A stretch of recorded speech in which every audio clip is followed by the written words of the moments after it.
KBS FM 90.7MHz 굿모닝 인천 이도영입니다. 3부 시작하겠습니다. 인천의 현재를 살펴보고 미래를 조망해보는 전지적 인천 시점 시간인데요. 오늘은 인천시의 더불어민주당 정정혁 의원, 국민의힘 이단비 의원과 함께합니다. 두 분 안녕하세요. 안녕하세요. 통합교육의 일환으로 어린이집과 유치원 교육과 보육을 하나로 통합하는 유보 통합 정책에 대해서 이야기 나눠보겠습니다. 이게 이름이 2026년부터 유치원과 어린이집을 통합해서 운영하게 되는데요. 교육 전문가, 인천시의 교육위원회 부위원장 연임을 하고 계신 정정현님, 유보 통합 뭡니까 이게? 이때 쉽게 말씀드리겠습니다. 일단 예. 유치원과 어린이집으로 분리되어 있는 영유아 보육과 교육을 통합 운영하는 건데요. 일단은 유아교육, 교육부 담당인 유치원과 보건복지부 담당인 어린이집을 통합하는 겁니다. 현재는 유치원은 3세부터 5세, 그리고 어린이집은 0세부터 5세를 담당하는데 이걸 합친다는 거죠. 예. 그 두 기관을 통합해서 모든 유아들에게 유치원 수준의 양질의 교육을 제공하는 것이 목적입니다. 유치원은 교육부, 그리고 어린이집은 보건복지부. 네. 비슷비슷한 것 같은데요. 이게 쉽지 않다. 유보 통합이 이런 말도 있다고 합니다. 남북 통일보다 유보 통합이 더 어렵다 할 네. 정도로 그동안 쉽지 않은 난제를 꼽혀왔는데요. 이게 왜 이렇게 유보 통합이 어렵다 이렇게 손꼽히는 이런 얘기가 나오는 이유가 뭡니까, 이단변님? 일단은 어린이집과 유치원의 운영 형태랑 특성이 다르기 때문인데요. 간단하게 말씀하시면 계속 말씀하시다시피 어린이집은 보육의 개념이고 유치원은 교육의 개념이기 때문에 아이를 돌보는 것과 아이를 교육하는 것에 차이가 존재하기 때문에 어렵다고 생각을 합니다. 근데 일단은 현실적으로 어린이집은 보건복지부 관할에 있고 어린이집 교사의 경우에는 보육교사 자격이 필요하고요. 이에 반해 유치원은 교육부 관할이고 유치원은 임용고시를 통과한 국공립교사 또는 이제 사립교사로서 이제 좀 적어도 유아교육과 전공이나 졸업 또는 이제 교직이수 자격이 필요한데 이런 거를 통합하는 과정에서 좀 어려움이 있는 것 같아요. 그리고 좀 단순하게 생각하면 보건복지부 산하랑 교육부 산하의 어린이집과 유치원을 통합하는 것 자체가 큰 어려움이 있는데 교사 자격에 있어서 유치원 교사들이 역차별을 주장하고 있다 이렇게 좀 생각을 하시더라고요. 그런데 이제 현장에서는 이제 들어보면 유치원의 경우에는 지금 원화 모집이 어려움을 겪고 있는데 그 용이성 확보를 한다던가 또는 보육과의 연계성 확보를 통해서 0세부터 2세까지를 이제 무상 교육 연령대로 확대를 하는 이런 효과도 있기 때문에 긍정적인 부분도 있거든요. 그렇기 때문에 이해 당사자들 간의 충분한 의사소통이 좀 전제가 되어야 되는 부분인데 이 30년 동안도 계속 논의가 되어 오고 있는데도 그 간격을 좀 좁히지 못하는 것이 사실이라고 봅니다. 그래도 조금 이제 좀 줄어들었나 봐요. 아까 말한 것처럼 유치원 입장에서는 이제 아이들이 별로 없잖아요. 그러니까는 지금 아까 말한 교사들, 아까 유치원에서는 교사들 역차별 문제 때문에 그런 얘기 유보 통합이 어렵다고 얘기를 했는데 이제는 서로 지금 다 힘든 상황이기 때문에 통합해서라도 좀 잘 해보자라고 좀 분위기가 좋아진 것 같은데요. 정정현님 어떻습니까? 실제로 쭉 유보 통합에 대해서 의정 활동 내내 맨날 얘기했을 거 아니에요. 상당히 어려울 것 같다는 생각이 듭니다. 일단은 지금 당장 로드맵 자체가 나와 있지 않아요. 이게 아쉬운데 앞에서 일단은 이단비 의원님께서 말씀하셨다시피 그 유치원과 어린이집 형태가 좀 달라요. 선생님의 자격들도 다르고요. 그다음에 처우 개선 자체도 다른데 이거를 통일화할 수 있을지 누군가는 반대할 거고 누군가는 찬성할 수도 있고 그런 문제가 있는데요. 그거보다 제 문제는 재정 확보와 조직 이관 문제가 좀 클 것 같아요. 일단은 이게 지금 현재 예산이 한 17조 정도 될 것 같거든요. 그 유아교육이랑 보육 예산 합쳐진 게 한 17조 정도인데 사실 이것보다 더 큰 거는 통합 과정에서 인력이든 조직이든 공간의 확대로 이것도 합쳐져야 될 거 아니에요. 그것도 자체도 예산이 많이 들 거라고 생각되면 아마 17조 이상의 예산이 더 들지 않을까 싶은데 이거에 대해서는 정부에서 내세운 건 전혀 없고 국고 투입하겠다라고 하지만 어떻게 투입하겠다, 어떻게 하겠다 전혀 계획 자체가 없고 단순히 교육부에 있는 지방교육재정교부금으로 가지고 활용하겠다 딱 이 말밖에 없는데 당연히 그러면 시교육청에서는 당연히 반대할 거고 이런 경우에서 전혀 계획이 없다는 게 제일 문제 같습니다.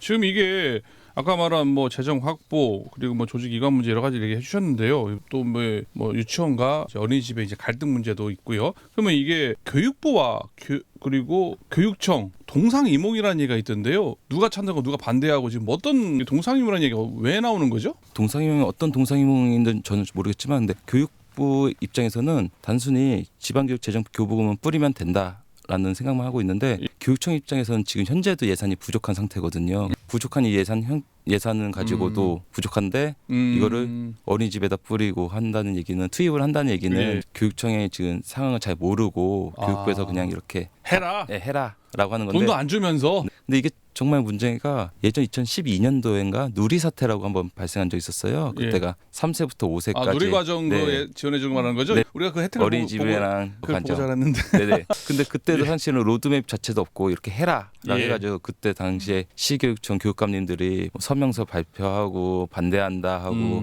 의회에서는 다 삭감하고 예산 삭감하고 그랬었는데 네. 공교롭게도 그때 장관이 이주호 장관이세요. 지금 교육부 장관이세요. 그렇죠. 그랬죠. 네, 근데 지금 형태도 너무 밀어붙이기만 하시고 전혀 로드맵이 없는 상태에서 아마 또 2, 3년 후에는 엄청난 혼란이 오지 않을까 걱정됩니다. 아니 이단비 의원님 지금 뭐 이주호 장관까지 거론을 하면서 밀어붙이기 아니냐라고 하는데요. 이 이보통합 방향성은 맞는 거 아닙니까? 어떻습니까? 그러니까 방향성을 일단은 유럽형으로 잡고 있는데요. 예. 아시아 같은 경우는 유보 통합을 하고 있는 나라가 없어요. 그러다 보니까 좀 이제 조금 궁극적으로 살펴볼 거는 예. 이제 어린이집과 유치원의 경우 이제 유럽과 달리 아시아 같은 경우에는 국공립보다는 사립의 비중이 압도적으로 높고 특히 우리나라 같은 경우는 개인 사업자 형태의 규모로 운영되는 어린이집이 많거든요. 예. 그런데 이제 유럽 같은 경우는 국공립 어린이집이 70% 이상을 차지하고 있고 사립의 경우에도 국가 지원을 많이 받고 있는 형태로 운영이 되고 있다 보니 예. 이제 국가에서 밀어붙이는 형태의 이제 유보 통합 과정이 좀 수월했던 반면에 우리나라의 경우에는 사립이 압도적인 비중을 차지하는 과정에서 국가가 밀어붙이는 형태의 유보 통합이 어떻게 이루어질 수 있을지 예. 좀 그런 것에 대한 의문이 좀 있는 것이고 지금 정종혁 의원님이 말씀하시듯이 지금 로드맵이 나와 있지 않은 상태이기 때문에 뭐 아주 간단하게 말하면 당장 2026년에 입학을 해야 되는 어린이집이 예. 어떻게 어떤 어린이집을 또는 어떤 유치원을 선택해야 되는지 이런 것 자체에 좀 혼란이 있는 상황이기 때문에 여러 가지 문제가 발생할 수 있을 것으로 보입니다. 하지만 또 아시아에서 좀 최초로 하는 형태이기 때문에 이게 좀 기회차고 이제 시도를 하는 데 있어서 좀 문제가 있을 수는 있지만 최초의 형태를 잘 만들어낸다면 아시아에서 좀 선도적인 위치를 점할 수 있다라는 생각도 듭니다. 그렇군요. 이게 아시아에서는 유보 통합이 처음 실시한다는 사실인데요. 근데 앞서 이제 원화 모집하는 것도 지금 정해지지 않았으면요. 학부모들 유치원, 어린이집 특히 이제 유치원 갈 나이 이때쯤 그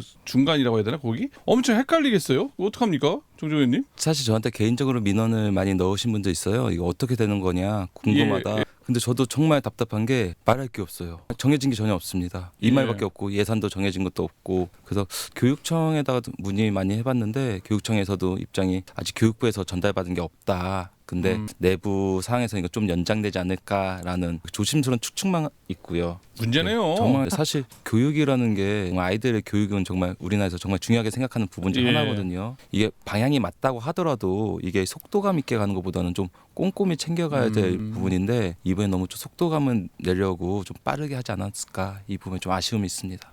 아까 이단비 의원님 뭐 하신 말씀 있으셨던 거 아니에요? 그러니까 어린이집 같은 경우랑 유치원 같은 경우에는 아이의 입학하는 방법, 원화 모집 방식이 다르거든요. 그러니까 어린이집은 이제 맞벌이 자녀, 다자녀 가정 등에 좀 가점 주어지고 점수가 높은 가정에 입소 우선권이 주어지지만 이제 유치원 같은 경우에는 좀 일부 계층을 제외하고는 추첨으로 입소 아동을 선발을 합니다. 그렇기 때문에 유치원 같은 경우는 학교와 동일하게 모집 시기랑 입학 시기가 딱 정해져 있는데 예. 어린이집은 상시 모집으로 운영이 되고 또 출생 신고 후에 바로 대기도 걸고 이제 학부모가 대기 순번도 파악할 수 있고 그렇기 때문에 장기적으로 계획을 세울 수가 있는데요. 예. 이게 기관이 통합되는 만큼 이제 입소 방식도 좀 통일되어야 하는데 어느 방식을 따를 건지가 아직 교육부가 정해진 입장이 없어요. 그렇기 때문에 이제 학부모의 입장에서 보면은 사실은 우리 아이가 어떤 기관에서 어떤 보육과 교육을 받을 수 있는지를 꼼꼼하게 살펴보고 지원하고 선발되고 이 과정을 가장 중요하게 생각할 텐데 이 분을 공론화를 통해 결정된다 이렇게만 말씀을 하시니까 학부모 예. 입장에서는 당장 내년은 어떻게 될지 모르겠으니까 좀 혼란을 느끼실 것 같습니다. 예.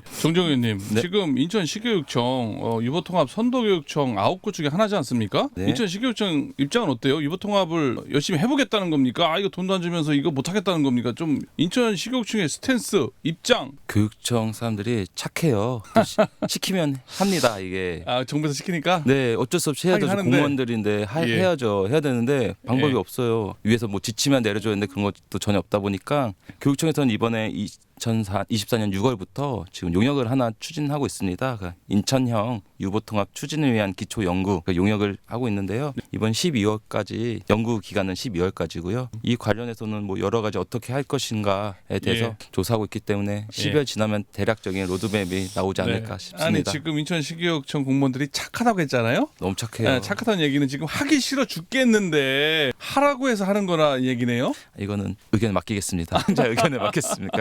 알겠습니다. 이거 통합 어떻게 해야 될 건지 방향, 문제점. 유보 통합에 대해서 유치원과 어린이집에서 생각하는 입장을 좀 정리하면 장단점이 정리가 될 것 같아요. 예. 일단 유치원 원장의 인식을 조사한 결과를 보면 유치원 원장의 긍정적 인식은 연령 통합에 따른 원화 모집의 용이성 확보, 정부 정책의 효율성과 학부모의 편리성 증대 이런 거를 긍정적인 측면으로 하는 반면에 이제 유치원 교사 같은 경우에는 양성 체제의 일원화를 통해서 유아교육 기관 전체의 교사의 질이 낮아질 것을 우려하는 목소리들이 있습니다. 어린이집 원장분들의 이야기는 조금 담아두셨다가 4부에서 다시 얘기를 할게요.